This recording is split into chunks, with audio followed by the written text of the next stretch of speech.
Yung worker na to parang nagpasok lang ng umuusok na tubo sa fuel tank ng truck. Hindi ba siya nag-aalala na baka magkaroon ng tubig at masira ang makina? Huwag mag-alala, hindi usok yon at hindi rin tubig. Ang ginagawa niya ay naglalagay siya ng LNG o liquefied natural gas. Ang LNG ay ginagawa sa pamamagitan ng paglamig ng natural gas hanggang umabot sa negative 260 degrees Fahrenheit, kaya nagiging likido ito.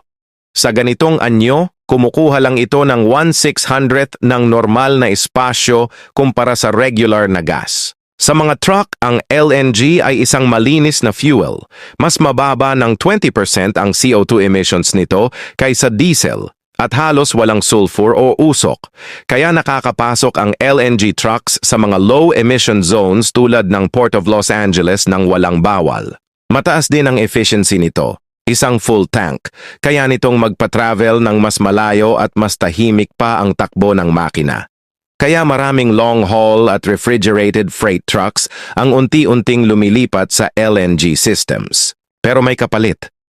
Para manatili itong liquid, kailangan ang sobrang lamig at super-insulated tanks na mahal at kailangan ng maingat na maintenance. So, ano sa tingin mo? Pwede kayang palitan ng malamig na fuel na to ang gasoline balang araw? Baka hindi mo alam, pero para gumawa ng totoong uling, kailangan manatiling selyado ang isang kiln ng 7 araw at 7 gabi bago ito matapos. Nasa Brazil ito, yung maliliit na brick huts na nakikita mo na nakahanay sa gubat, hindi yan bahay. Bawat isa diyan ay charcoal kiln na umaabot hanggang 900 degrees Fahrenheit o mga 500 degrees Celsius ang init. Marami ang nag-aakalang ang uling ay simpleng kahoy na sinunog, pero kapag sinunog mo ito ng may bukas na apoy, magiging abo lang. Ang totoong uling ay ginagawa sa low oxygen carbonization, kahoy na pinaiinit sa hangganang masusunog hanggang unti-unti itong maging puro carbon. Nagsisimula ang mga manggagawa sa pamamagitan ng mahipit na pagpapatong-patong ng mga troso sa loob ng kiln.